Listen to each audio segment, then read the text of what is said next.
Okay, now we're going to talk about maintaining and improving school facilities. I'm sure, and I just found this out, and that's one of the main reasons that inspired me to run for the school board is because I found out that they are in the process right now of building a $14 million fine arts center that is to be constructed by 2016. And I just, I looked into it. I researched many, many high schools in South Dakota and throughout the nation to see if there are many schools that have a $14 million standalone fine arts center. Well, anyway, I came up with researching Brookings, South Dakota, and they just did a $5.54 million remodel on their high school, and it's absolutely beautiful. I've been in it, and it looks like a brand new high school from the outside and inside. And so what I did was I called the superintendent of schools, Dr. DeGroot, and I asked him about it. I said, now, how did you come about doing this? And he said, well, we contacted some architects. We got together and decided, the school was built in 1967. Our school was built in 1963. And then he said, it's about time we do a facelift, basically, but because the structure is very good. And so they contacted six architectural companies that did some drawings and designs for nothing. It didn't cost a thing. And they came up with an architect firm out of Sioux Falls. And then what they did was contract out or bid it out to 16 different construction companies. And that's why they came with such a good price. And he said, it turned out beautifully. They totally remodeled their auditorium, their school auditorium, and it looks like a beautiful fine arts center. And we could do the same thing right here with our high school. And they did they brought the windows out, they opened up, they have a green room, their where they eat, their cafeteria. They gutted that, and it looks like a college campus center. It's absolutely beautiful. And so Mr. Hall and I, we're very conservative with the taxpayers' money because we don't believe the budgets should be balanced on the taxpayers' backs. And we could do something. That should be another option for the public to be aware of, that we have open forums and meetings and talk about before this project goes through a $14 million standalone fine arts center. Now, I would like to add, with a fine art center at $14 million to be built in the next 3 years, why do so few people know anything about it? This is anything this big that's going to be paid for by the public's taxes should be discussed in the greatest detail. That's what communication is all about.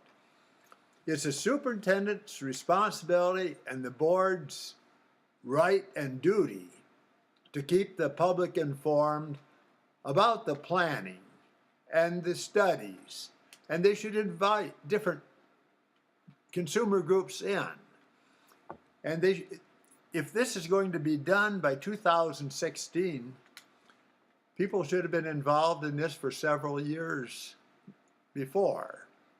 Because certainly if it's going to be done in 2016, they're going to have to start turning dirt pretty soon. And so with open communication, we think with open school board meetings where people can come and feel comfortable, these things can be discussed in public, not in private, but in public. And any and every board member, the administrators, and the taxpayers would sit in open session where it would be discussed. Certainly, when you get into the letting of contracts and bidding procedures, you have to, that's the time that you do it professionally. But specifically, the first item right now is to let the people know the details of this $14 million building that's going to be built quite soon It will be completed by 2016. And that's just the tip of the iceberg. We have other issues relative to building and facilities that are very important. And Tara can mention some of those, Yes. one of those. Right. And I've done much research in this area because I'm kind of a fact finder. I mean, I like to find out. I make a lot of phone calls. I visit a lot of schools. And I really think that that money could be much better spent by doing a total remodel of the high school like they did in Brookings, like they're doing many other schools. They've done additions. In Huron right now, they're going to add on, if this bond issue goes through, on 3 different elementary schools. They're not going to tear them down. And I very seldom do I hear of a school being torn down. I mean, my grade schools way back when I was in grade school, they're still standing. And sometimes the older the buildings are, the better built they are.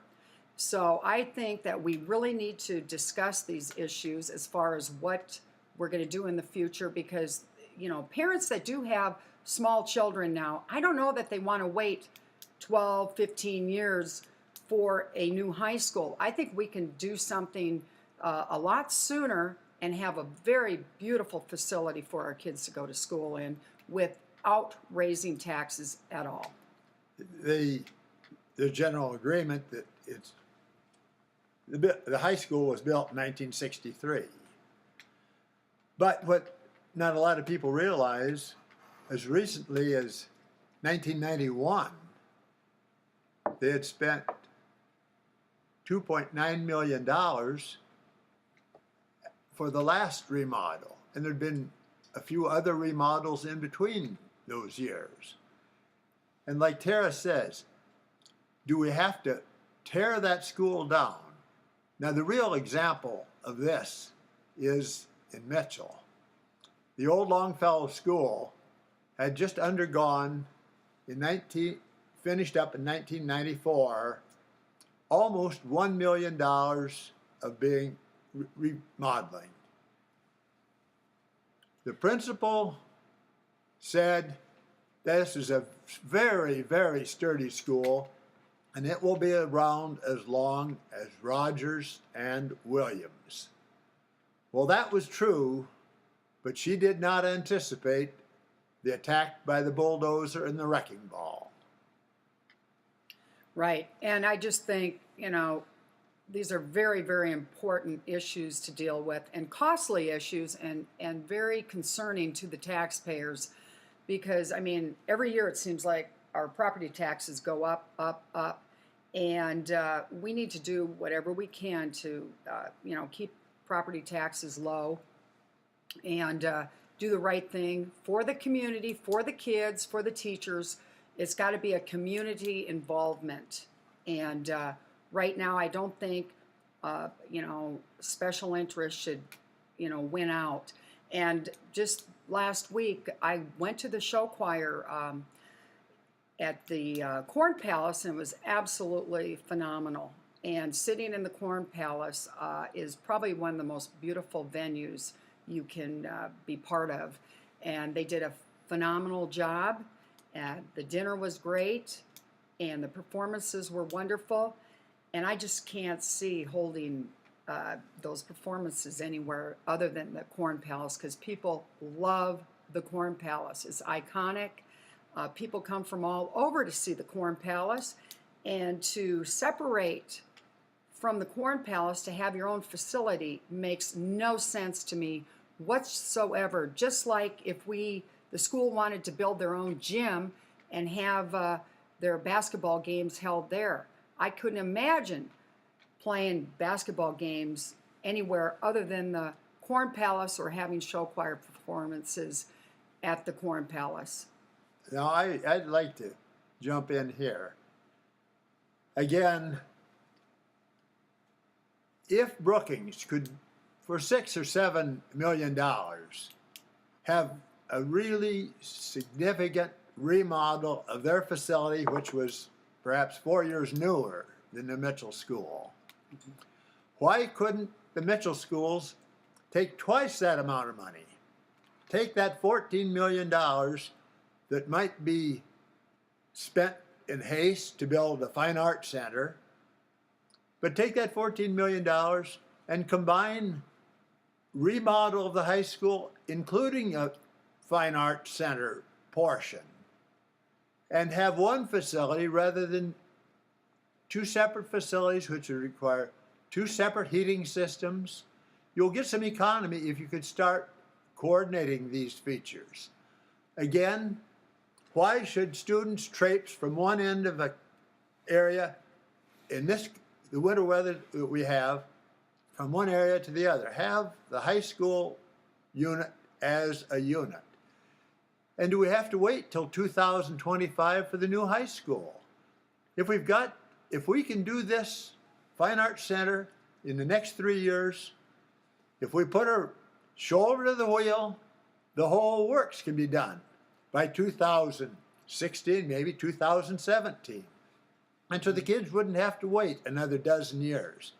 And there's no question but what, if we are careful, the whole thing can be done for $14 million if Brookings can do it for $7. Right. Actually, they did it for $5.54 million, and they completed it, was it last year and a half ago. And it does cost more nowadays, but not that much more. But even $10 million would give you a beautiful high school with a brand new fine arts center where the auditorium can be gutted. And if you look at Brookings, and they welcomed us to come up, and they would give us a tour of the high school. It'd be nice to get some people together, and that's how you get your ideas, and you find out, gather information through what other people and what other towns and communities are doing.